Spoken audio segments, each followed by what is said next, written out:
beliau, maka pada itu Bapak Ibu ya, alasan nanti silakan kalau ada yang diskusikan itu supaya ada manfaat kita ada di sini. Ya, dari Pak Uda, tolong disampaikan nanti apa yang telah pelajari Bapak sampaikan kepada kawan kita, bagaimana mudah-mudahan pengimbasan ini bisa berdampak baik kepada kita pendidikan di sekolah. Mudah-mudahan sekali lagi bisa kita laksanakan 1 jam ke depan. Kepada Pak Uda kami silakan. Wassalamualaikum warahmatullahi wabarakatuh. Kita SPT dulu, agak ya. Kita agak relax dulu dan lebih fokus menerima materi ya. Jadi ada cukup gampang kita mengenali anggota tubuh. Nah, cuma ada keyword yang harus kita pahami bersama. Kalau saya bilang saya berkata pegang telinga, berarti harus pegang telinga. Gampang kan ya? Oke. Ini live dulu ya.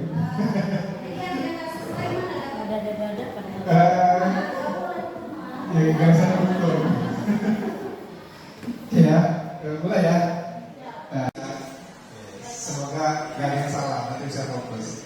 Saya berkata pegang pundak. Saya berkata pegang telinga. Ada yang keliru juga. Tidak bagus karena dia melihat saya. Tidak bagus apa yang dikatakan. Ini tidak termasuk gak fokus namanya. Ya. Masih melihat. Oke, saya lagi harap semuanya fokus semua. Lagi. Saya berkata pegang hidung. Saya berkata pegang kepala. Saya berkata pegang tangan. Pegang jari. Nah, aku masih ada kalau ya, nggak apa-apa. Ya? Oh, ya. Oke, terima kasih Bapak Ibu semua ya. Cukup ya, nanti ya. Oke, jadi saya melanjutkan materi yang berikutnya. Kebutuhan dasar manusia. Ini Bapak Ibu dapat menganalisis dampak tidak terpenuhinya kebutuhan dasar terhadap pelanggaran peraturan dan tindakan yang tidak sesuai dengan nilai kebajikan. Yang ketiga, pendidik dapat mengidentifikasi peran tenaga pendidik dalam upaya menciptakan lingkungan belajar dan pemenuhan kebutuhan yang anak yang beragam. Jadi anak-anak kita itu unik. Nah, ada 5 kebutuhan dasar menurut Dr. William Glasser dalam choice teorinya. Sebelumnya ada pertanyaan pemantik.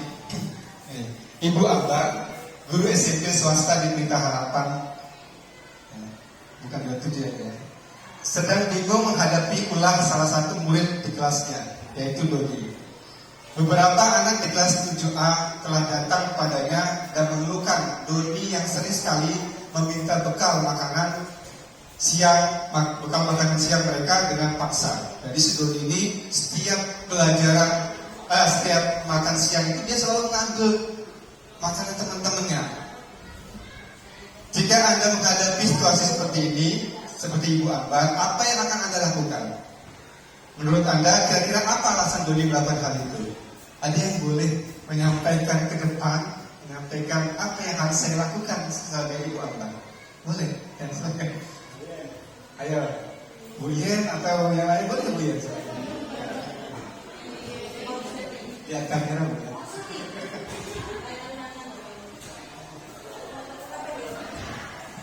Saya menjadi Ibu Ambar, maka saya akan memanggil Doni sebagai siswa yang bermasalah dan menanyakan alasan apa yang dia lakukan sehingga dia meminta makanan kepada temannya. Itu saja. Ya, kemungkinan kalau alasan Doni mungkin tidak dibekali dari rumah. Akhirnya mau meminta takut, ujung-ujungnya merampas.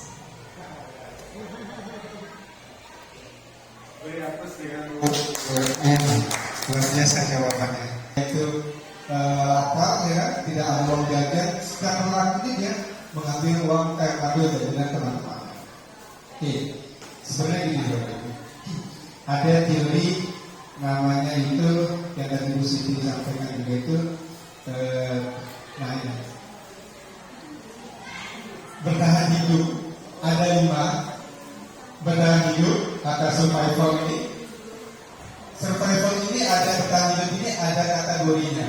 Bisa saja dia bertahan hidup itu karena ingin mendapatkan kesehatan, kemudian mendapatkan tempat rumah tinggal yang nyaman, ada tempat tinggal, makanan, keamanan, dan kebutuhan biologis.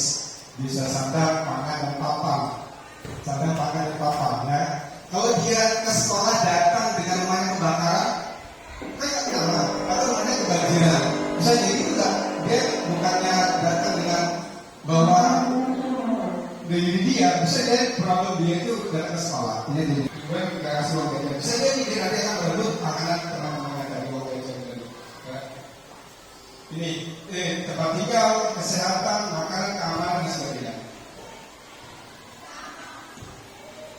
Bisa jadi anak datang ke sekolah dalam keadaan perut lapar dan rumah kebakaran. Kemudian ada kebebasan rafli, juga kebebasan ini sebelumnya kita kasih sayang dan rasa diterima atau yang berlebih.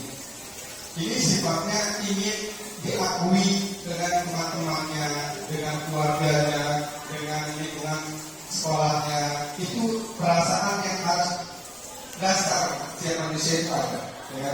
Kalau misalnya kita sudah berkeluarga, berarti keluarga kita yang kita terima di situ. Di sekolahnya guru harus menerima apa adanya sesuai dengan kodratnya. Nah, yang perlu kita perhatikan Bapak Ibu, siswa itu atau siswa itu punya sifat alaminya, kodrat alam dan kodrat zaman. Masih ingat nggak? Kodrat alam dan kodrat zaman. Alamnya ini kita ini masing-masing beda. Contoh kita di SMP 27 ini alamnya itu daerah pesisir ya. Beda dengan tengah daerah kota. Coba kita lihat tingkah lakunya saja berbeda.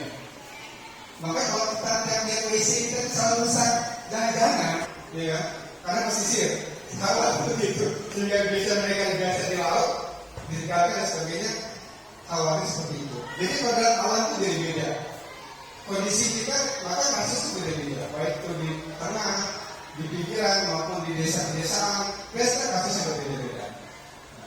Kemudian zamannya berbeda. Zaman kita dengan zaman orang tua kita dulu jelas berbeda. Kondisi jelas berbeda.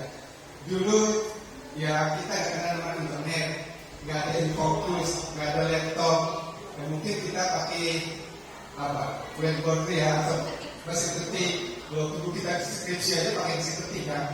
Kalau salah susah kan, jadi nggak boleh. Cabut akhirnya ketik ulang sampai mereka itu banyak salahnya daripada mereka. Kemudian hidup kebebasan ini belum berarti dia bebas, enggak, ada batasannya Bapak Ibu ya.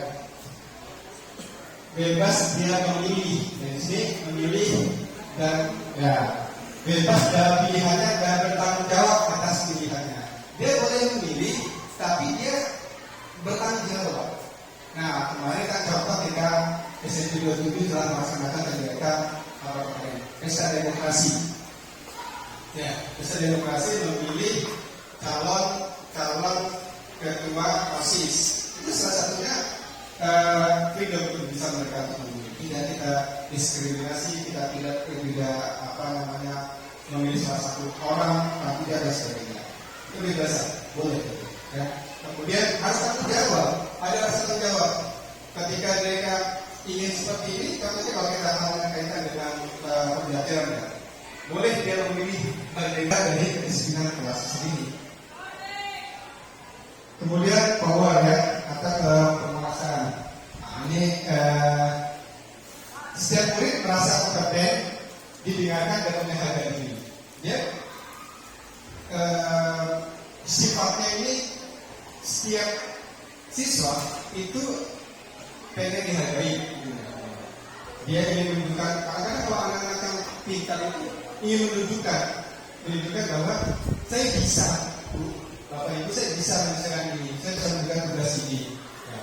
Ya kan? Bahkan kalau dia itu salah, dia merasa gagal, dia bahkan merasa gimana gitu, ingin mencoba terus dengan hal yang dia kerjakan. Itu 5 dasar yang ada dalam diri kita. Kemudian fun, murid merasa senang ketika belajar, guru memasukkan kegiatan yang menyenangkan. Ini bisa kids ya.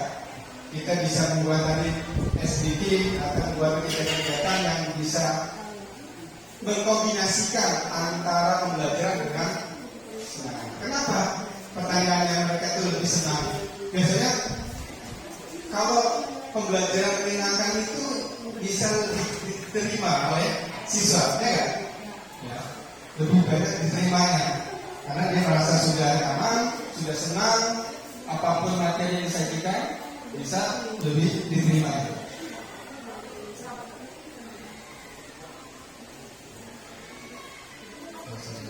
Ini tadi tulisan ibu ya.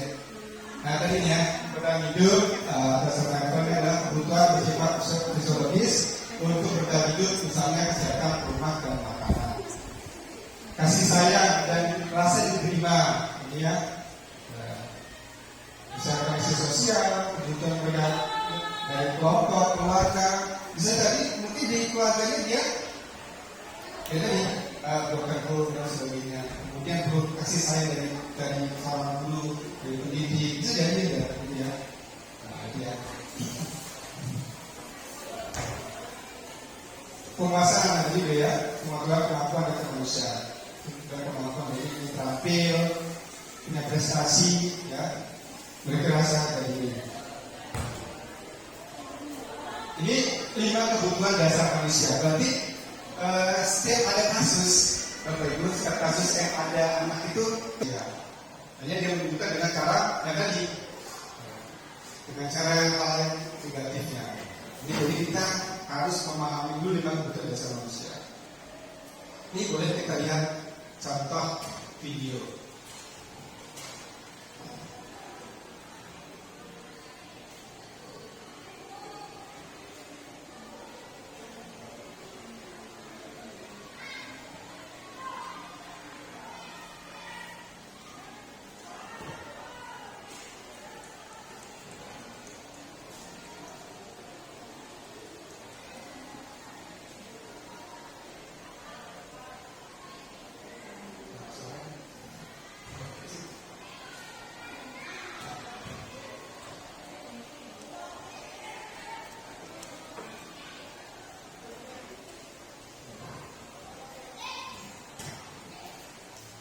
Yes.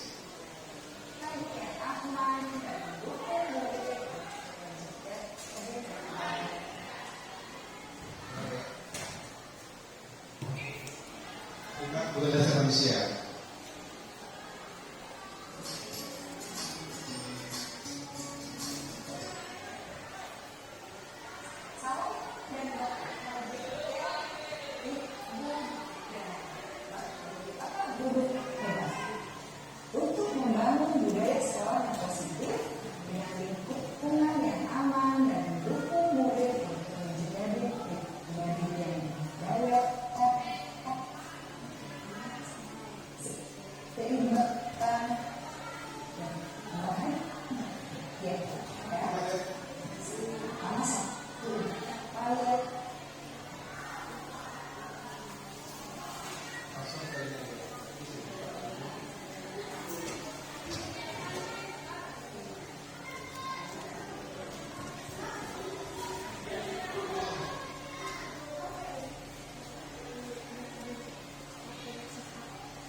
Posisi pembuat bahasa bersama.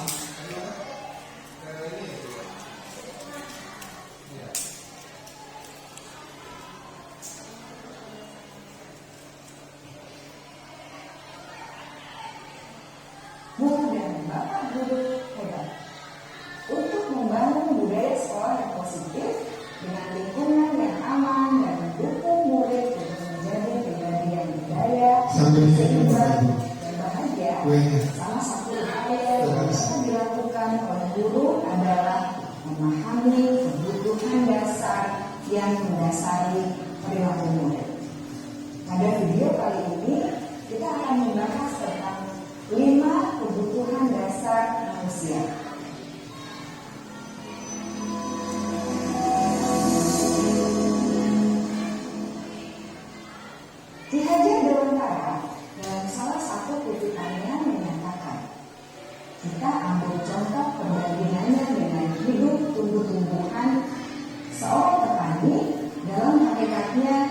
sama kewajibannya dengan seorang pendidik yang menanam padi misalnya. Hanya dapat menuntun tumbuhnya padi. Ia dapat memperbaiki kondisi tanah, memelihara tanaman padi, memberi pupuk dan air, membasmi ulat-ulat atau jamur-jamur yang mengganggu hidup tanaman padi, dan lain sebagainya. Artinya kalau babi gak bisa berbuat jadi jago, jangan berharap padi itu dibikin atau dibuat jadi jago malah jadi goreng. Tetap akan jadi padi.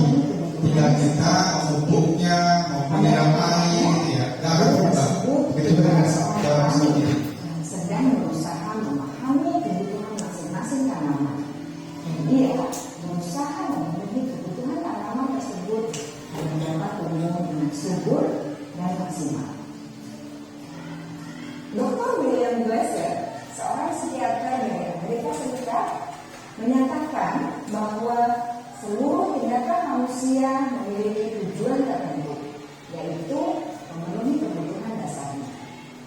Ketika kelima kebutuhan dasar telah terpenuhi secara memadai, maka murid akan tumbuh dengan seimbang dan baik.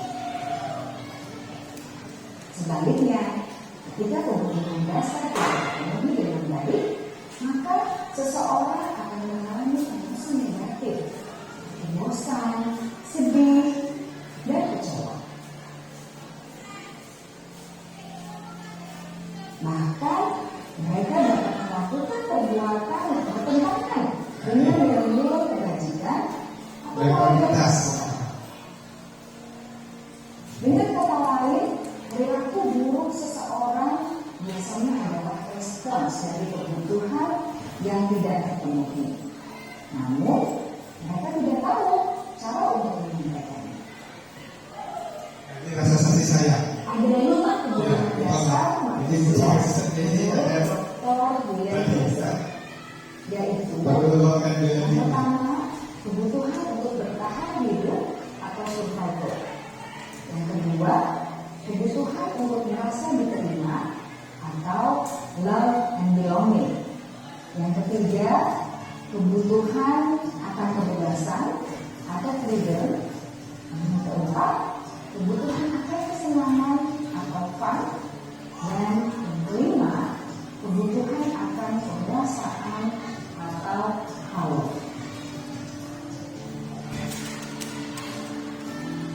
Kebutuhan dasar yang pertama adalah kebutuhan yang bersifat fisiologis untuk bertahan hidup atau survival.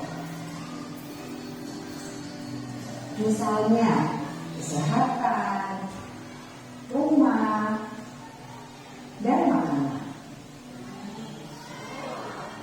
Kebutuhan biologis sebagai bagian dari proses reproduksi termasuk kebutuhan untuk tetap bertahan hidup. Kebutuhan untuk merasa aman juga termasuk dalam kebutuhan ini. rasa aman, juga rumahnya banyak kemalingan, itu masuk kebutuhan dasar.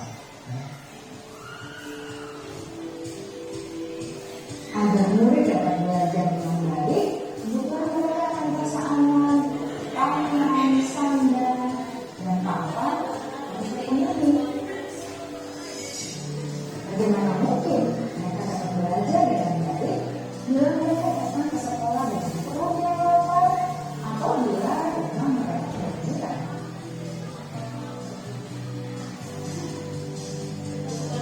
Setelah kita mengetahui kebutuhan pertama yang sebagian besar bersifat fisiologis, mari kita lihat kebutuhan kedua sampai kelima yang semuanya berhubungan dengan psikologis. Mari kita lihat kebutuhan kedua, yaitu kebutuhan akan perasaan diterima oleh kelompok atau komunitasnya atau kebutuhan love and belonging.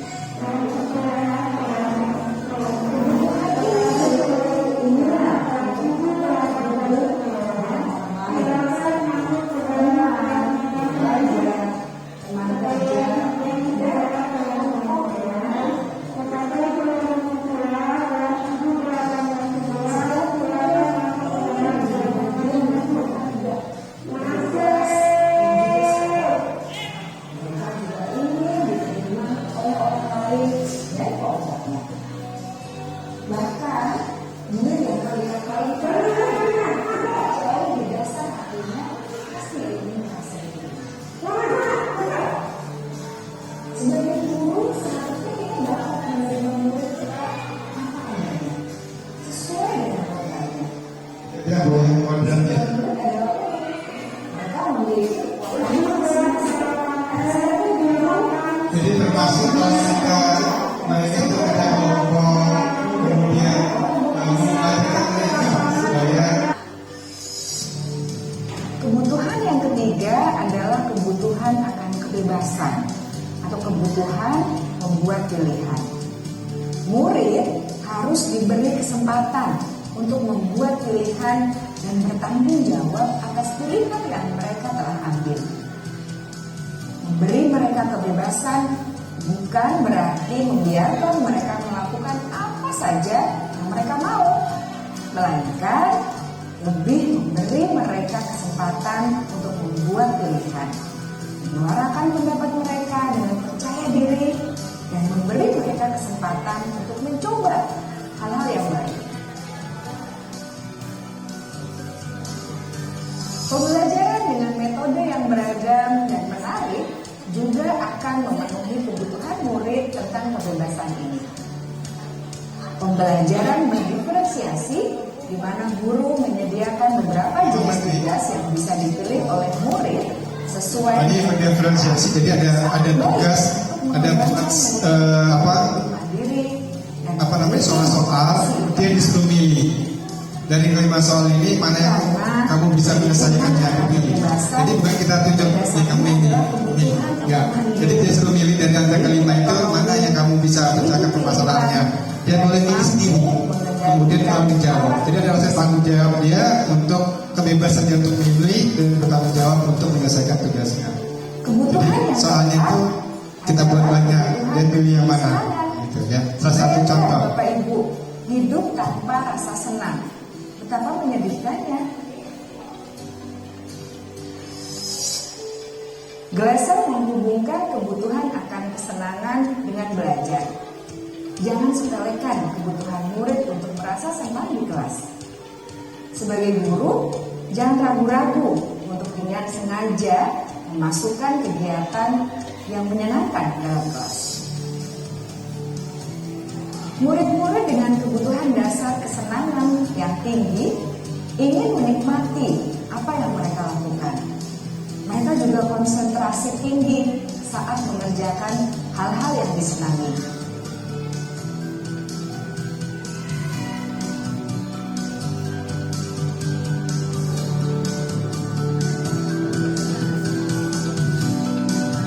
Kebutuhan yang kelima adalah kebutuhan penguasaan. Ya, penguasaan. Setiap murid memiliki kebutuhan untuk merasa kompeten, menjadi terampil, diakui pencapaian. Maksudnya school itu salah satu kita mewujudkan Mendengarkan, kemampuan dia dengan eskul, kegiatan eskul itu ya, atau ikut-ikut lomba-lomba itu menunjukkan dia bahwa ada kesempatan untuk membuat keputusan. Ya, itu dia kesempatan dia untuk berkreasi atau dan tidak merasa dikontrol oleh sistem sekolah. Pada murid yang telah menginjak usia remaja, seringkali mereka merasa tidak memegang kendali atas kehidupannya sendiri, karena guru kerap kali berpengaruh dalam mengatur. ya. Jadi itu video singkat dari 5 posisi kontrol ya yang dimiliki masing-masing individu ya. 5 kebutuhan dasar ya, kebutuhan dasar dari masing-masing siswa. Dari sini mungkin Bapak Ibu bisa mengambil kesimpulan dari ke-5 tadi sebelum masuk ke materi berikutnya. 5 kebutuhan dasar manusia.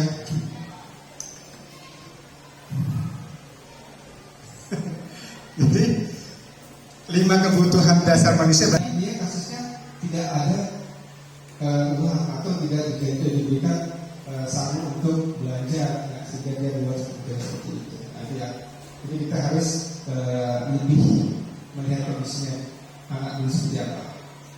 Berikutnya adalah restitusi 5 posisi kontrol. Tujuan pembelajaran ini adalah guru dapat melakukan refleksi atas praktik disiplin yang dijalankan selama ini dan dampaknya untuk murid-murid. 2.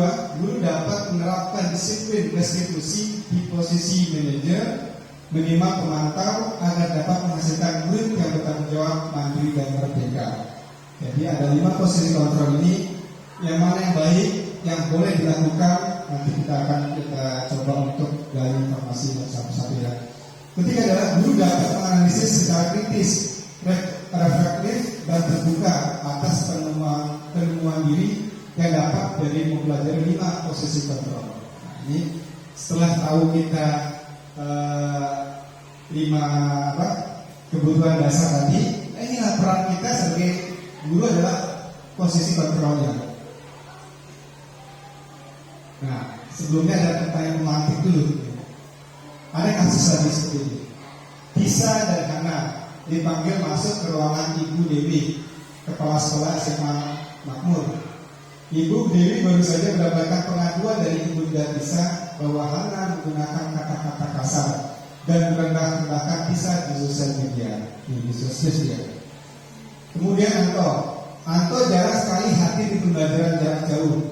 Dan pada saat hadir pun, Anto seringkali menggunakan kata-kata kasar di kolom chat, mengejek teman-temannya. Hal ini sudah sangat mengganggu dan beberapa orang tua murid yang mengikuti pembelajaran daring mengeluhkan tentang perilaku Anto di pembelajaran jarak jauh. Bila ada seorang guru atau kepala sekolah, penerapan disiplin apa yang akan Anda lakukan untuk kasus Hana dan kasus Anto? Kira-kira apa yang harus kita lakukan terhadap Tisa dan Hana?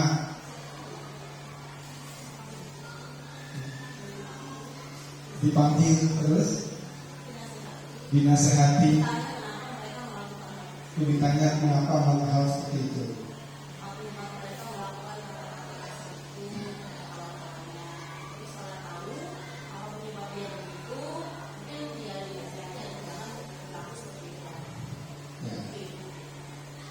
Boleh. Yang lain mungkin temannya ada lain Bapak Ibu guru kalau kasus Anto kasusnya bisa dengan sama. Ya. Ya Anto dan Hana ini sama-sama ya. Gitu. Ada lain mungkin yang pendapat apakah anaknya itu kita panggil atau orang tuanya juga kita panggil? Atau cukup gimana? Penerapan disiplinnya ya, penerapan disiplin dulu. Kalau kita nggak panggil, apakah dia itu tidak melanggar disiplin tidak? Kalau tidak kita panggil, ini pengaduan kan? Pengaduan dari Tisa dan Hana. Oh bukan, jadi ada teman-temannya ya. Teman-temannya itu melihat Tisa dan Hana ya di kolom chat. Kalau dia tidak dipanggil, kira-kira Tisa dan Hana ini melakukan hal serupa kan? Terus-terusan nggak? Bisa jadi kan ya? Terus-terusan seperti ini ya. Kemudian kira-kira dia melanggar disiplin tidak? Disiplin kesopanan. Berarti kita harus memanggil Tisa dan Hana. Begitu juga Anto. Bisa juga kita panggil kedua orang tuanya.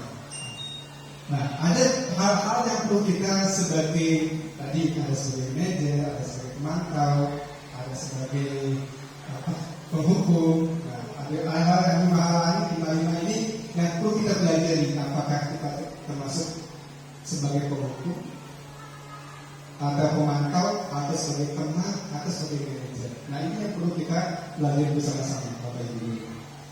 Ya mungkin dulu kita salah satu di situ, atau tiga-tiganya kita seperti itu ada. Ya. Ternyata setelah kita pelajari hal-hal yang ada yang tidak boleh dilakukan menurut peserta. Nah ini berikutnya ada akan disampaikan suatu program disiplin positif yang berpusat pada murid. Saya ada.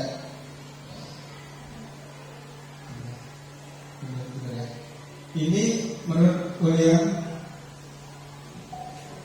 ada 5 posisi kontrol yang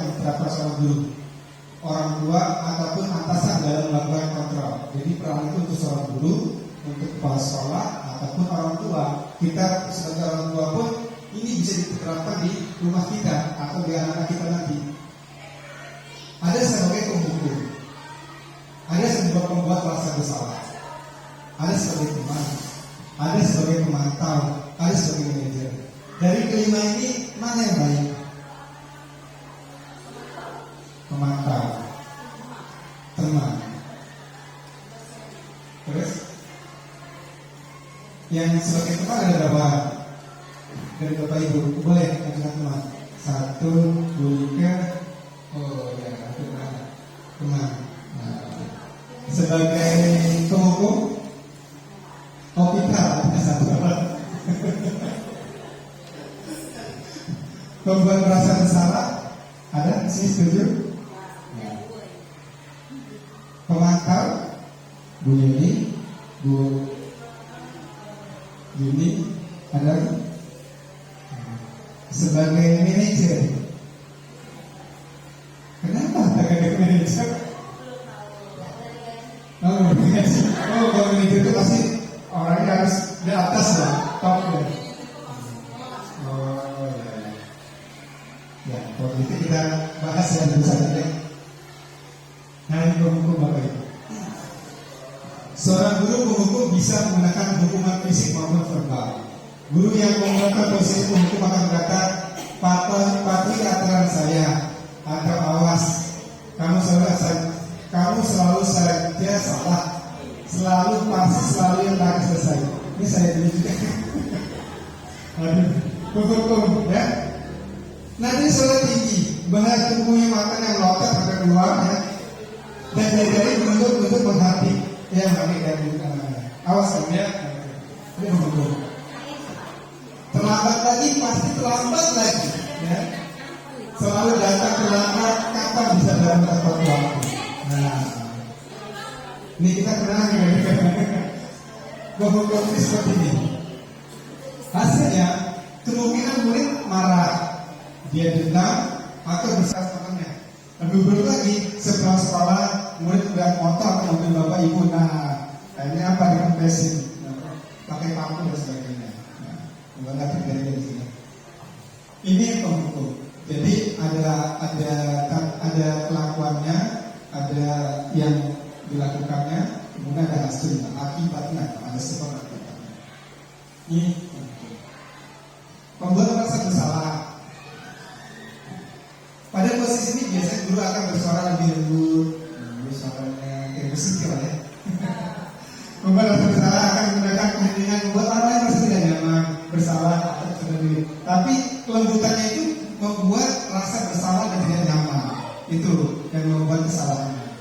Kata-katanya keluar dan lembut dan seperti ibu sangat kecewa sekali dengan kamu. Pasti lembut tapi menjatuhkan dia. Sangat ibu sangat kecewa dengan kamu. Kecewa itu kan yang membuat dia merasa bersalah. Berapa kali bapak harus memberitahu kamu, walaupun suaranya lembut, halus, nyaris tak terdengar, tapi kalau yang disampaikan itu adalah itu yang membuat dia bersalah. Berapa kali bapak harus memberitahu kamu ya? Nah, gimana coba kalau orang tua kamu tahu kamu berbuat begini, pasti orang tua kamu marah. Nah, yang membuat mereka bersalah adalah saat dia tadi kalau orang tuanya tahu pasti akan dimarahi. Paling itu membuat dia merasa bersalah. Membuat merasa bersalah, nada suaranya memelas, halus, sedih, bahasa tubuh merapat pada anak dan lesu sambil tubuh. Nah, kamu ini ya tetap itu yang membuat merasa dia bersalah. Adik, kamu ini bagaimana ya? Kamu sudah berjanji dengan ibu tidak akan terlambat lagi. Kamu kenapa ya senang sekali mengecewakan ibu? Ibu benar-benar kecewa sekali. Yang kecewanya ibu sehingga dia merasa karena ibu merasa kecewa, dia merasa bersalah. Oh, ibu saya ini kecewa dengan saya, jadi saya merasa bersalah. Ya. Hasilnya murid akan merasa bersalah telah mengecewakan ibu atau bapak gurunya. Murid akan merasa menjadi orang yang gagal dan tidak sanggup membahagiakan orang lain. Ini luar biasa kesulitan guru ini. Ya, jadi gimana nih ya? Nah, ini perlu kita diskusikan nanti. Nah, ada teman Bapak Ibu ya. Ini ada teman-teman. Jadi ini banyak yang teman-teman. Guru pada pada posisi tidak akan menyakiti murid, dia tidak menyakiti murid. Namun akan tetap berupaya mengontrol murid melalui persuasi. Mereka akan berkata, ayo bantulah demi Bapak. Nah, karena kita sebagai teman nih, ayo demi Bapak. Ayo ingat tidak bantu Bapak, ayo ingat tidak bantuan Bapak selama ini. Maka dia ingatkan, dulu saya bantu kamu uang jajan kan, atau lain sebagainya. Ya sudah kali ini tidak apa-apa, nanti ibu bantu bereskan. Nah, ini sebagai teman nih, diajar secara komunikasi sebagai teman. Hal negatif dari ini apa kata Bapak Ibu? Jika teman, bila suatu saat guru tersebut tidak membantu, maka murid akan kecewa dan berkata, saya pikir Bapak Ibu teman saya. Nah, jadi ada rasa kalau teman itu saling membantu atau saling memaafkan, membantu lah ya. Mereka merasa kecewa dan tidak mau lagi berusaha. Hal lain yang mungkin timbul adalah murid hanya akan bertindak untuk guru tertentu. Bisa jadi karena Bu Atike yang selalu sebagai temannya, yang lain nggak direspon. Karena yang temannya adalah Bu Atika atau Bu Akila atau Bu Dina. Yang lain dianggap bukan temannya, dan setiap apa yang dicerita oleh guru yang lain tidak digubris, tidak ditaati atau lain sebagainya. Nah itulah salah satu hal yang negatifkan itu. Teman, ada suaranya ramah, akrab dan bercanda. Bercanda bahasa tubuhnya merapat pada murid, mata dan senyum jenaka. Senyum, senyum kan. Adi adalah bagaimana sih kamu kemarin kamu sudah janji ke Bapak, bukan? Kenapa terlambat lagi? Sambil tertawa dan dengar. Ya sudah tidak apa-apa, duduk dulu sana. Nanti Pak Guru bantu kami ini sambil senyum-senyum. Bahkan absennya diabsenkan. Bagaimana merasa murid dengan sikap guru seperti ini?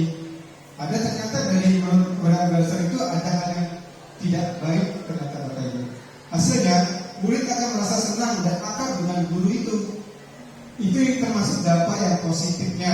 Hanya saja di sisi negatif, murid menjadi tergantung pada guru tersebut. Bila ada masalah, ia merasa bisa mengandalkan guru tersebut untuk membantunya. Akibat lain dari posisi teman, Adi hanya akan berbuat sesuatu bila yang menyuruh adalah guru tersebut dan belum tentu berlaku untuk hal lain dengan guru yang lain. Lalu ya hal yang ada positif dan negatifnya. Oke, sekarang memantau. Semakin memantau ya. Memantau berarti mengawasi. Dia mengawasi. Pada saat kita mengawasi, kita bertanggung jawab atas perilaku orang-orang yang kita awasi. Posisi pemantau berdasarkan pada peraturan dan konsekuensi. Dia tahu aturan-aturannya, dia setiap aturan di sekolah Bapak Ibu guru paham dan tahu. Ketika nanti ada masalah, dia akan menerapkan peraturan itu. Nah, contoh, contohnya apa? Apa yang telah kamu lakukan? Melanggar peraturan apa kira-kira kalau kamu tidak melakukan hal ini? Sanksi atau konsekuensinya apa jika melanggar hal ini? Nah, itu ada aturan, ada konsekuensinya. Seorang pemantau sangat mengandalkan perhitungan, catatan, data yang dapat digunakan sebagai bukti atas perilaku seseorang. Posisi ini akan menggunakan stiker, catatan, daftar cek dan sebagainya. Kedua itu ada catatannya, daftarnya, atau daftar hitamnya. Ya. Pemantau nada suara datar, bahasa tubuh yang formal. Guru, Adi, tahukah kamu jam berapa kita memulai? Tahu Pak, kamu terlambat 12 menit. Apa kamu sudah mengerti konsekuensi yang harus dilakukan bila terlambat? Ini sebagai pemantau. Dia guru juga tahu aturannya, kemudian dia mengumumkan kepada peserta didik untuk akan aturan tersebut. Hasilnya, murid memahami konsekuensi yang harus dilakukan karena telah melanggar salah satu peraturan sekolah. Guru tidak menunjukkan satu emosi yang berlebihan, menjadi marah atau membuat merasa berbuat salah. Murid tetap dibuat tidak nyaman, yaitu dengan harus tinggalkan kelas pada waktunya istirahat dan mengerjakan tugas. Guru tetap harus memantau murid pada saat mengerjakan tugas di jam istirahat, karena murid tidak bisa dibilang seorang diri. Nah, kemudian mungkin dia ditambahkan waktu. Kalau ada konsekuensi, kalau mereka melanggar, kamu di perpustakaan mengerjakan hal ini. Nah, contohnya, sehingga dia tetap konsekuensinya adalah meninggalkan kelas pada waktu jam istirahat. Ya. Meninggalkan tugas ya waktu jam istirahat. Ada tambahannya, ada konsekuensi. Yang ini tidak baik adalah konsekuensinya atau hukuman harusnya. Kalau yang ada kaitannya nggak masalah. Tapi kalau misalnya dia terlambat, tadi yang Ibu jelaskan tadi, ada korelasinya. Kalau dia itu salahnya apa, kemudian konsekuensinya harus mengerjakan itu ya nggak apa-apa. Contoh gini, dia pelajaran informatika, sudah terlambat, saya suruh lari. Kira-kira itu konsekuensinya apa? Hukuman gitu. Hukuman ya. Bukan berarti nggak ada korelasinya, nggak ada kaitannya. Kalau dia informatika berarti dia suruh memecahkan urusan informatika atau tugas informatika. Kaitan dengan bidangnya, ya. Kaitan dengan apa yang kasusnya yang dilanggar. Sekarang terakhir manajer tadi. Ini yang menarik nih. Ternyata kita harus sebagai manajer ya. Manajer adalah posisi di mana guru berbuat sesuatu bersama dengan murid.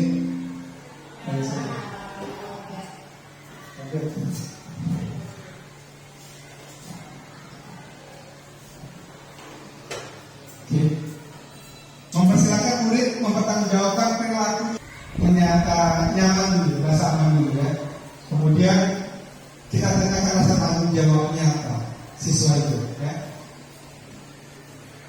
Kemudian cari solusi atas permasalahan yang dia terapkan ini. Dia coba apa solusinya? Kita terapkan apa? Jadi dia punya masalah ini. Kemudian masalahnya itu tidak langsung kita carikan solusinya. Kira-kira menurut pendapat kamu apa masalahnya? Apa solusi dari yang kamu bisa terapkan di sini? Jadi kemandirian itu aja, rasa tanggung jawabnya ada. Nanti dia akan menguraikan, saya harus begini Pak, saya harus tanggung jawabnya seperti ini. Maka ada peraturan dari kedisiplinan tadi di kelas ya atau di sekolah. Namun bila kita mengingat murid-murid kita menjadi manusia berbeda, mandiri dan bertanggung jawab, maka kita perlu mengacu pada restitusi yang dapat menjadikan murid kita seorang manajer bagi dirinya sendiri. Jadi manajer bagi dirinya sendiri dulu, baru nanti seorang tanggung jawab kita sebagai manajer seorang guru ada juga gitu ya. Tidak menghukumi, tidak menghakimi dan sebagainya. Di mana manajer murid diajak untuk menganalisis kebutuhan dirinya maupun kebutuhan orang lain. Di sini penekanan dilakukan pada kemampuan membuat konsekuensi, namun dapat berkolaborasi dengan murid bagaimana memperbaiki kesalahannya. Nah, kita kolaborasikan solusi permasalahannya, bukan masalah kaitan dengan konsekuensinya. Ya. Seorang manajer akan berkata apa yang kita yakini. Kita tanyakan kepada siswa itu, keyakinan kamu ini kira-kira apa? Melanggar atau tidak? Oh melanggar Pak, melanggar dulu. Dia tahu bahwa itu melanggar, meyakinkan bahwa itu akan melakukan sifat itu dia tidak baik. Dia meyakini dulu, yakin gak dengan perilaku dia. Nah itu namanya sifat manajer. Dia dia pasti itu melanggar sifat seperti itu. Dia yakin dia akan perbuatannya. Nah setelah itu kita tanyakan, kira-kira apa yang kita bisa perbaiki? Solusinya apa? Kita serahkan ke dia. Nah kan dia kan tadi mengatur diri sendiri tuh sebagai manajernya. Bagaimana dia bisa berbagi diri sendiri? Dia diri sendiri. Tugas seorang manajer bukan untuk mengatur perilaku seseorang. Kita membimbing murid untuk dapat mengatur dirinya. Seorang manajer bukan memisahkan murid dari kelompoknya, tapi membalikan murid tersebut ke kelompoknya dengan lebih baik dan lebih kuat. Manajer ada seorang tulus, bahasa tubuh tidak kaku mendekat ke murid. Tulus bukan lagi ya. Pada posisi manajer maka suara guru sebaiknya tulus, tidak perlu marah, tidak perlu meninggi suara, apalagi untuk jari murid. Berkaca pinggang atau bersikap seolah-olah menyesal tampak sedih sekali akan perbuatan murid ataupun bersedia geram untuk diri sebagai teman murid. Nah itu seorang manajer. Dia tahu aturannya juga, kemudian dia memfonis, juga mencoba menetralisir dulu ya bahwa dia itu melanggar atau tidak dengan keyakinan kelas. Kenapa tadi deh? Kita lihat coba, ini cuplikan dari video. Saya langsung dari sini saja. Iya. Posisi penghukum. Kedua, posisi membuat merasa bersalah. 3. Posisi teman. 4. Posisi pemantau atau monitor. Dan 5. Posisi manajer. Untuk lebih memahami kelima posisi tersebut, mari kita saksikan kasus Naren yang terlambat hadir 20 menit di sekolah dan melihat bagaimana kelima posisi kontrol dalam menghadapi masalah tersebut. Studi kasus kembali. Sebagai pokoknya.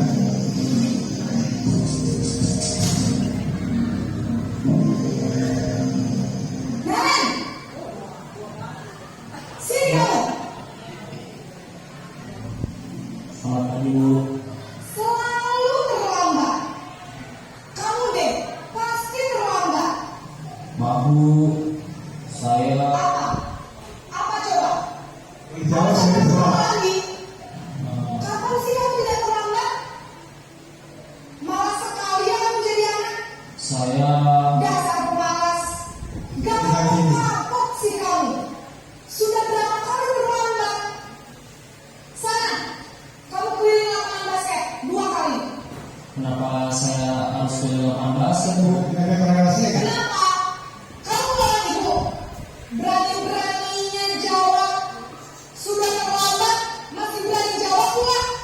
Saya dihukumi juga. Sekarang, keliling lapangan basket 5 kali sekalian.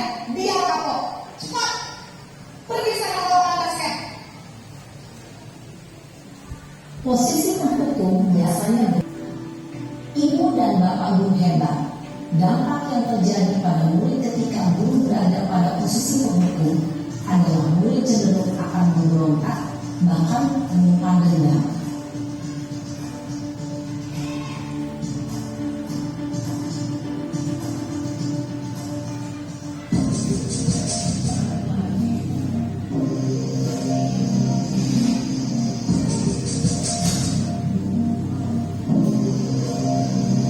Naren! Selamat pagi, Bu. Naren! Kamu kenapa terlambat lagi? Hanya saya soalnya. Ya Tuhan, Naren. Kamu senang ya bikin ibu susah ya? Kalau kamu terlambat lagi, nanti ibu yang ditegur bapak kepala Salah sekolah. posisinya. Menunjukkan kasih salah. Anak kamu. Duh, gimana ini? Maaf, Bu. Bagus nih, Naren. Kamu suka ya kalau ibu tegur bapak kepala sekolah? Terus, sekarang ibu harus tulis apa yang di buku absen? Ini kamu sudah sering terlambat loh. Ibu harus apa coba? Maaf, Bu. Maaf sekali. Ya sudah, lain kali jangan bikin ibu susah lagi anak ya.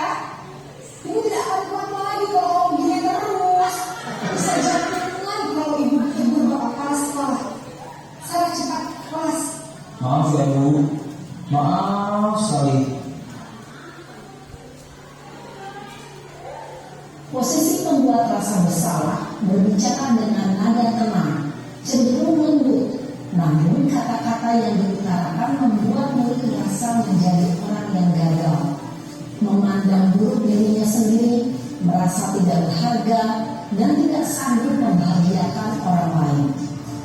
Ketika guru mengambil posisi pembuat rasa bersalah, murid akan menganggap dirinya yang bersalah dan ia akan menyimpan emosi negatif tersebut di dalam dirinya. Ini posisi teman.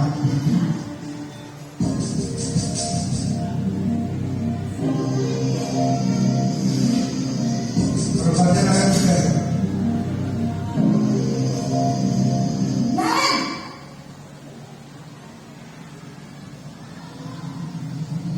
Selamat pagi, Bu. Wah, sudah jam berapa ini, Ya, Nak? bagian Naren dan Berapa Ibu. ya saya? Sama-sama. Iya, Bu. Habis ibu saya belum membangunkan saya, Bu. Kamu malah menyalahkan ibu kamu. Kamu bukan anak yang paling kencang.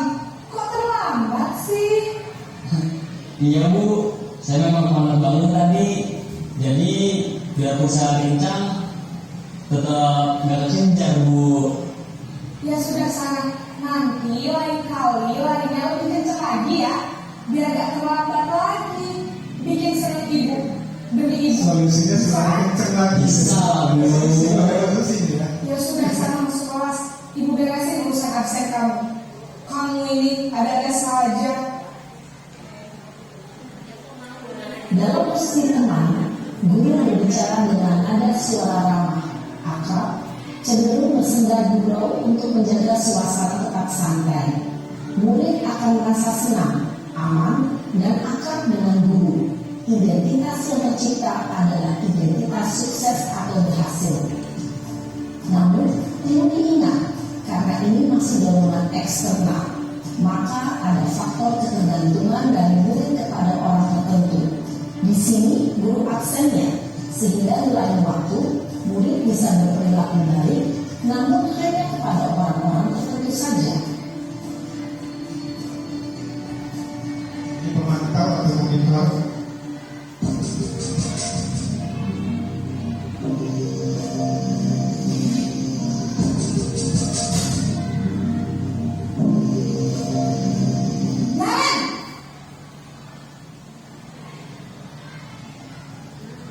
Selamat pagi Bu.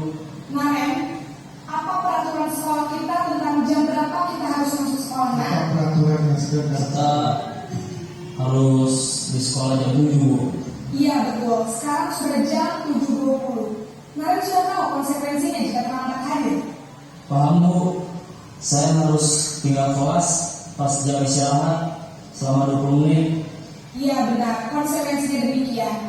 Jadi nanti jam 9.30 pas istirahat, kamu harus tinggal di kelas, kerjakan tugas tambahan untuk ketertinggalan kamu, ya? Baik Bu. Posisi pemantau mengandalkan penghitungan atau data untuk mengontrol murid. Guru mengarahkan murid berdasarkan peraturan dan konsekuensi. Seorang pemantau menunjukkan bahasa tubuh dan ekspresi wajah yang datar dan cenderung formal.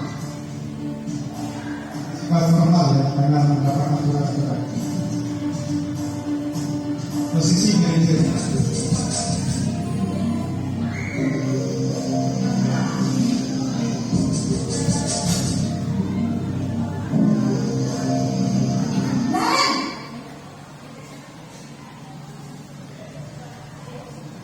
Selamat pagi Bu. Selamat pagi Naren.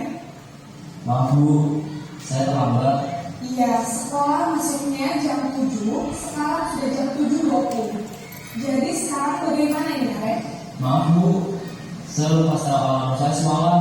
Dicoba untuk ditanyanya kepada sekolah yang mana yang perlu kamu kepada tanyakan? Ustadz. Menghargai diri sendiri dan orang lain mungkin ya Bu.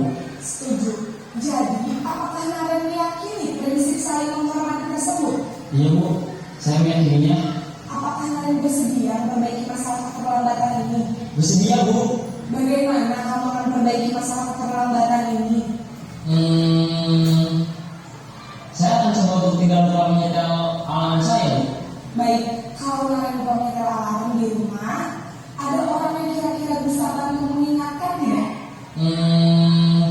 Ada Bu, kakak saya, Kak Emma. Ada lagi selain Kak Emma? Selain Kak Emma, ada ibu saya. Baik, jadi yang mengingatkan Naren adalah Kak Emma dan Ibu Maria. Kira-kira akan mulai alarm kapan nih Naren? Setelah pulang sekolah, akan segera saya lakukan. Baik, jadi Naren akan setel alarm untuk bangun besok pagi dan akan diingatkan oleh kakak dan ibunda Naren ya. Ada lagi yang mungkin perlu dilakukan Naren agar tidak terlambat bangun lagi? Tidak ada Bu. Baik Naren, terima kasih untuk kerjasama kamu. Sekarang kamu perlu kembali ke kelas untuk belajar. Baik Bu, terima kasih. Posisi manajer adalah posisi kontrol dan disarankan untuk membimbing murid memiliki sikap disiplin yang positif, yaitu murid yang mandiri, bertanggung jawab, dan dapat memecahkan masalah. Ya, diberi karena ibu setelah kita selesai kasus tadi lihat materi-materinya, ternyata ada 5 hal itu yang harus kita ada beberapa hal yang harus kita lewati. Alangkah baiknya kita menggunakan konsep manajer ya, manajer. Kita ada yang mungkin saya sampaikan perbedaan dari masing-masing, dari sebagai teman, pemukul, merasa bersalah, kemudian sebagai pengantar, sebagai manajer. Ada perbandingannya, ada perbedaannya dari suara dari mana? Oh, umum berlebih.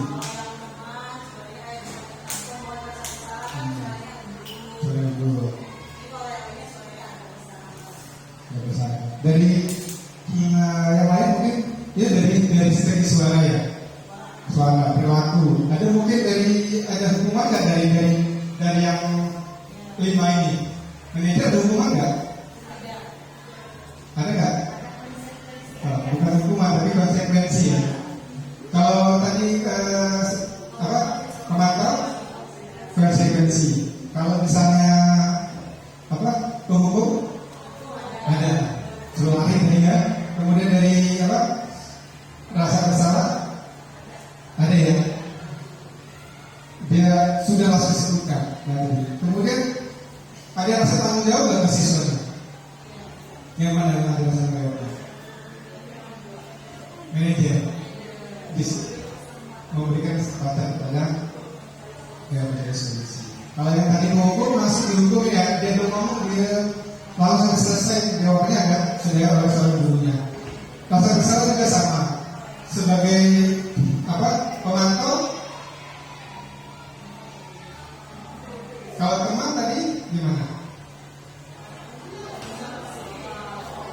Tidak ada solusi ya, maka solusi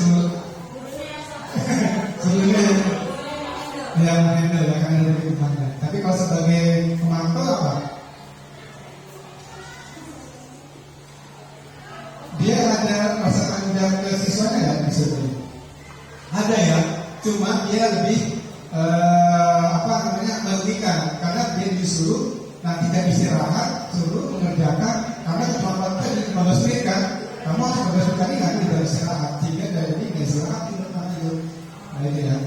Kemudian kalau misalnya manajer, dia coba untuk nggak harus disitu gurunya, di konsekuensinya, tapi dikembalikan lagi. Karena dia masalahnya bukan karena pembelajaran, tapi dia keterlambatan tadi. Solusinya dengan cara diri masing-masing. Kenapa? Karena mungkin dari bangunin orang tuanya. Dikembalikan lagi ke siswanya, solusinya. Ya. Tetap kita yang melakukan. Itu ya, itu berbeda.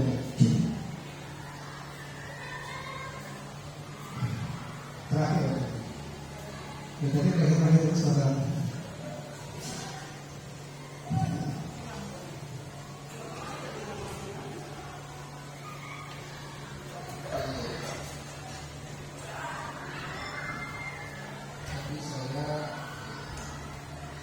Ini berkata restitusi segitiga restitusi. Tujuan pembelajarannya, guru menjelaskan restitusi sebagai salah satu contoh, salah satu cara menanamkan disiplin positif pada murid sebagai bagian dari budaya positif di sekolah. Guru dapat melakukan restitusi dalam membimbing murid berdisiplin positif agar menjadi murid merdeka. Disiplin positif sudah tergambar belum? Disiplin positif. Disiplin itu apa? Disiplin apa? Aturan. Pengaturan, ada aturan yang disiplin. Yang positif hal yang lain. Jadi gini, disiplin positif itu kita tadi kan ada contoh tadi kasus itu anak katanya yang pertama lah kasus tadi anak itu mengambil makanan. Kita kalau udah dipanggil, nggak ditegur, itu nggak kita berlaku disiplin, ya kan? Kita terlalu disiplin, tapi positif dulu, bukan negatifnya, positif dulu. Kenapa kamu melakukan itu? Kita tadi dia dapat uang, dikasih uang jajan, belum makan sebagainya. Kita berpositif thinking dulu, ya kan? Berpikir dulu disiplin positif dulu, karena disiplin negatif dulu yang diterapkan, tapi disiplin positif dulu. Ya. Ingin tahu dulu latar belakangnya, kenapa tujuan dia itu melakukan itu, kenapa, faktor apa? ya ternyata ada faktor-faktor yang dia langgar karena 5 dasar kan dia berlanggar. Guru dapat menganalisis dengan sikap reflektif dan kritis penerapan disiplin positif di lingkungan. Dan yang ketiga, restitusi, yaitu proses dialog yang dijalankan guru atau orang tua agar dapat menghasilkan murid yang mandiri dan bertanggung jawab. Nah ini, seketika restitusi ini biaya dosennya ini agak berbeda. Yang pertama adalah menstabilkan identitas. Ketika ada kasus, ada permasalahan dari siswa, kita harus pertama adalah menstabilkan identitas. Berbuat salah itu tidak apa-apa. Ini belum selesai ya. Berbuat tidak salah itu tidak apa-apa. Tidak ada manusia yang sempurna. Saya juga pernah melakukan hal seperti itu. Kita bisa menyelesaikan ini. Nah, itu salah satu menstabilkan identitas. Jadi dia langsung, wah saya dipatuh tersinggung, di salah saya dimarah-marahin. Nah, dengan adanya sekitar restitusi, kita stabilkan identitas dulu. Kamu salahnya apa? Ya, Bapak mengakui, Bapak memang pernah mengalami seperti itu juga. Ya, Bapak memang hal yang saya sangat simpati. Itu salah satu hal yang menstabilkan identitas. Oh, Bapak ini ternyata responnya berbeda, ya kan? Kita stabilkan identitas dulu, tidak dia merasa bersalah dulu, ya. Maka kita merasa tiba atas empati ya, merasa empati pada sisi anak ini. Kedua, validasi tindakan yang salah. Kita verifikasi dulu kenapa dia melakukan hal itu. Kamu pasti punya alasan mengapa melakukan hal itu. Kamu patut bangga pada dirimu sendiri karena kamu telah melindungi sesuatu yang penting buatmu. Bisa jadi dia melakukan hal itu karena dia mungkin melindungi hati ya. Ya tadi saya bilang contohnya mungkin bisa jadi itu berantem. Kenapa kamu berantem? Dia yang ambil makanan saya. Nah, jadi kita tanya dulu. Atau dia kenapa kamu? Karena dia menjadikan nilai saya empat, nilai saya jelek. Kemudian dia maka saya marah. Nah, itu bisa jadi. Ya. Kita banggakan dulu, ya. Kita banggakan pada dirimu sendiri karena telah melindungi sesuatu yang penting buatmu. Itu penting. Kenapa kamu harus marah seperti itu? Karena saya merasa malu Pak kalau saya itu diomongin nilai saya jelek di seluruh teman-teman, ya kan? Merasa dia kita akui dulu ya. Kelakuan dia itu kenapa sehingga dia itu kita akui. Kalau berarti kamu melindungi hak kamu sebagai siswa karena kamu merasa kamu dilecehkan seperti itu. Ketiga adalah menanyakan keyakinan, ya. Apa yang kita percaya sebagai kelas atau keluarga. Nah, ini kamu sebenarnya marah-marah itu kira-kira melanggar nggak kamu di kelas? Ribut itu, iya Pak. Nanti dia melakukan yang itu. Kemudian nilai-nilai apa yang kamu langgar? Kesopanan Pak. Karena saya itu ngomong di mana-mana Pak. Saya ngomong keras-keras sampai segala. Nah itu dia tahu norma-norma yang dilanggar. Ada norma nilai kesopanan, ya, yang dia langgar. Kemudian apa lagi?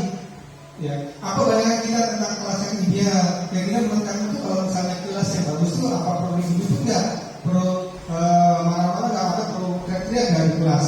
Oh tidak Pak. Nah ini yang perlu kita yakinkan dulu. Kamu menjadi orang seperti apa? Saya ingin mengubah Pak perilaku saya dan sebagainya. Inilah namanya seketika restitusi, menstabilkan identitas, validasi tindakan yang salah, kemudian menanyakan keyakinan. Ya, Bapak Ibu ya. Jadi itu hal-hal yang memang sering terjadi dalam dunia pendidikan, terutama sekolah ya, Bapak Ibu ya. Ini kita supaya bisa menangani problematika dari kasus-kasus ini. Mau nonton ini? Pro? Oke, terakhir ya. Gimana sih?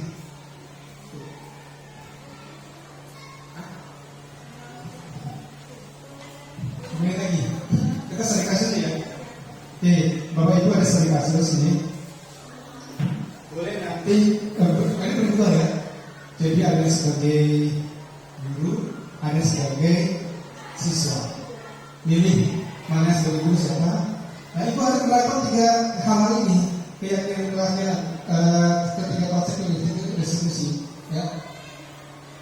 Menstabilkan identitas, validasi tindakan yang salah, kemudian menanyakan keyakinan. Itu ada soal beberapa kasusnya.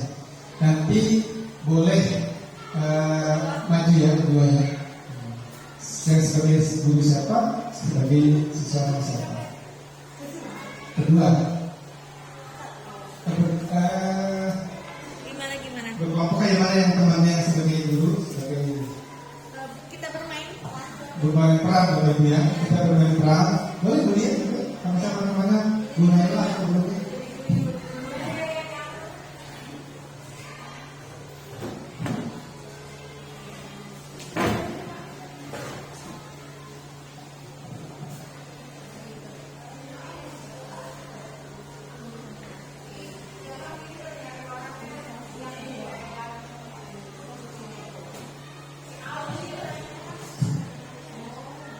Kita bermain peran.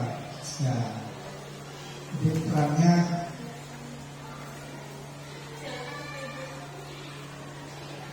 boleh juga topik yang lain, mungkin Bapak Ibu punya topik buat diskusi yang apa seperti.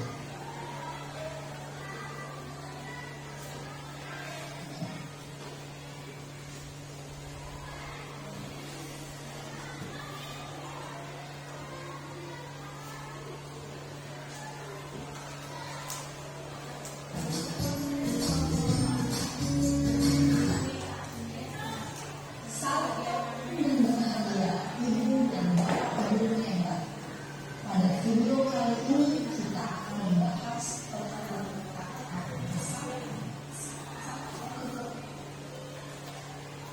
Boleh, dari sekali kasus itu Ibu menilai saja ya, nggak harus bermain peran. Jadi mana yang disebut dengan sebagai restitusinya, ya? Mana yang menstabilkan identitasnya yang mana? Poin mana yang menstabilkan identitas? Poin mana yang memvalidasi tindakan yang salah? Poin mana yang mengatakan keyakinan? Dari sisi restitusi itu, ya? Dari setiap kelompok tadi boleh bantu nanti mengakhirkan mana ini. Karena keyakinan kelasnya nomor itu ya dulu ya, di sini ya. Ada yang berarti nggak harus satu-satunya membuat peran, yang lainnya sama dia menanyakan mana kasus identitas stabilitas mana, validasi tindakan yang mana, yang validasi.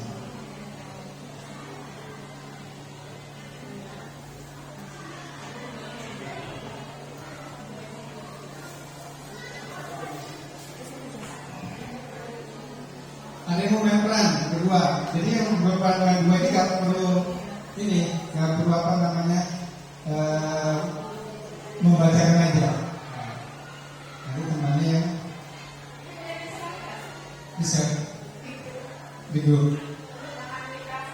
Oh, boleh.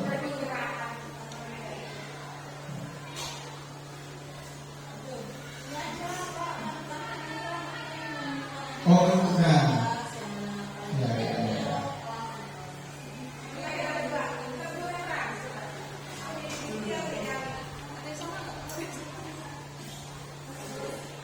Ini kasus berapa Ibu? Kasus 2.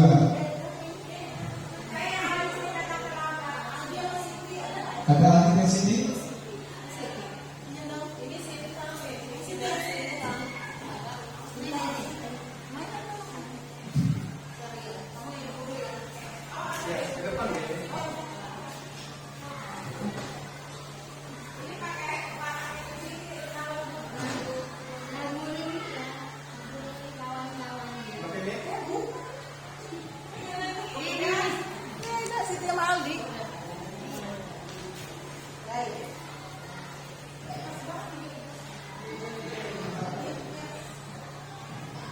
Ini ada kasusnya yaitu Aldi sering datang terlambat ke sekolah karena bangun usianya. Hal itu menyebabkan dia sering tertinggal pelajaran. Saat istirahat, Bu Siti pun memanggil Aldi untuk klarifikasi. Ada percakapan antara si Aldi dan Bu Siti saat kegiatan Bu Siti memanggil Aldi untuk klarifikasi. Aldi, Bu guru lihat kamu hari ini terlambat datang ke sekolah. Menurut ingatanmu, sudah berapa kali kamu terlambat datang ke sekolah? 5 kali, Bu. Oke, menurut Aldi, sering terlambat ke sekolah, apakah merupakan sebuah kesalahan? Iya, Bu, saya minta maaf. Iya, nggak apa-apa Aldi. Berbuat kesalahan itu manusiawi. Setiap orang pasti pernah berbuat kesalahan. Yang penting kita harus belajar dari kesalahan dan berusaha memperbaikinya. Kamu setuju? Aldi, sekarang kita cari solusi bersama yuk. Aldi sering datang terlambat, pasti ada penyebabnya. Kenapa Aldi sering terlambat ke sekolah? Saya sering tidur malam, Bu, karena suka nonton TV, kurang tidur. Oh, begitu. Apakah perbuatan itu sesuai dengan keyakinan kelas kita? Enggak, Bu. Terus, menurutmu keyakinan kelas apa yang sudah kamu langgar? Saya melanggar disiplin, Bu. Oke, menurutmu disiplin itu penting? Mungkin, Bu, karena kalau saya datang tepat waktu dan saya menghargai waktu. Hebat, datang tepat waktu itu memang penting, sehingga pekerjaan kita tidak menumpuk. Ya, Bu, saya menyesal, saya bersabar, saya terima kasih, Bu.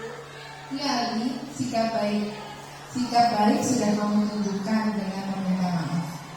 Menurut kamu, apa yang akan kamu lakukan sekarang agar tidak datang terlambat ke sekolah lagi?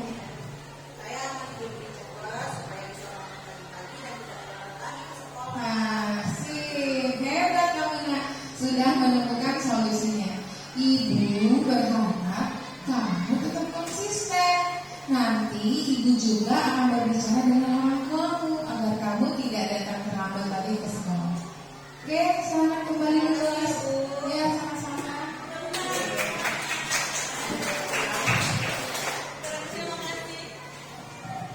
Terima kasih Bu Lia, terima kasih Bu Adika.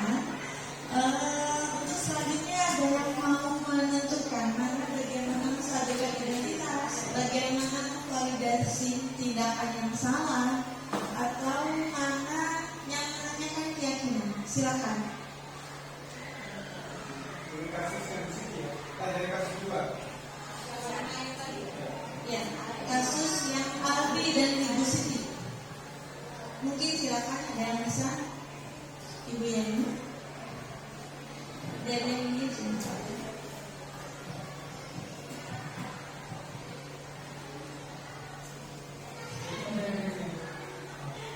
Silakan.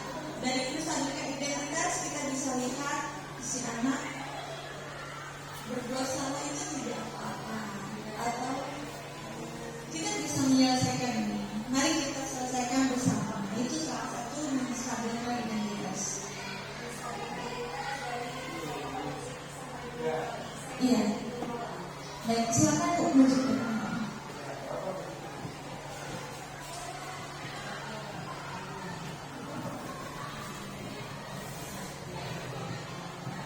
Yang termasuk menstabilkan identitas pada segi restitusi itu percakapan ketika Ibu Siti mengatakan iya tidak apa-apa Aldi, berbuat kesalahan itu manusiawi.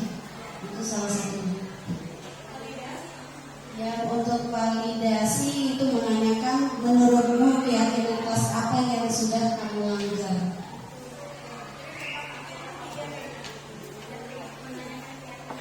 Oke, ini ya.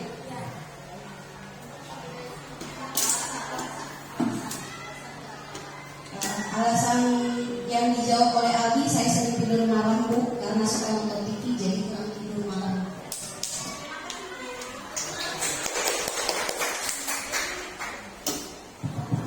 Jadi begitu, untuk menstabilkan identitas, Ibu Siti mengatakan iya, tidak apa-apa. Kemudian untuk validasi tindakan yang salah. Kira-kira apa alasanmu melakukan seperti itu? Atau apa alasan Aldi sering terlambat? Kemudian menanyakan keyakinan, kira-kira keyakinan apa yang kalian apa yang kamu lakukan? Disiplin Bu, katanya. Baik, terima kasih Bapak Ibu yang sudah berpartisipasi.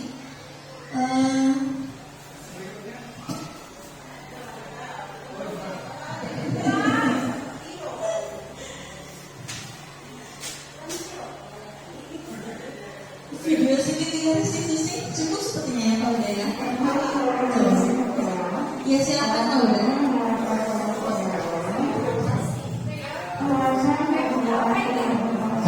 Demikian Bapak Ibu, atas semua yang presentasi juga ada yang saya mohon maaf dari kami berdua bersama dan saya mohon maaf jika ada kekurangan kesalahan. Kita belajar bersama Bapak Ibu. Semoga kedepannya kita bisa terapkan hal ini dengan kemajuan sekolah kita. Demikian saya akhiri. Assalamualaikum warahmatullahi wabarakatuh.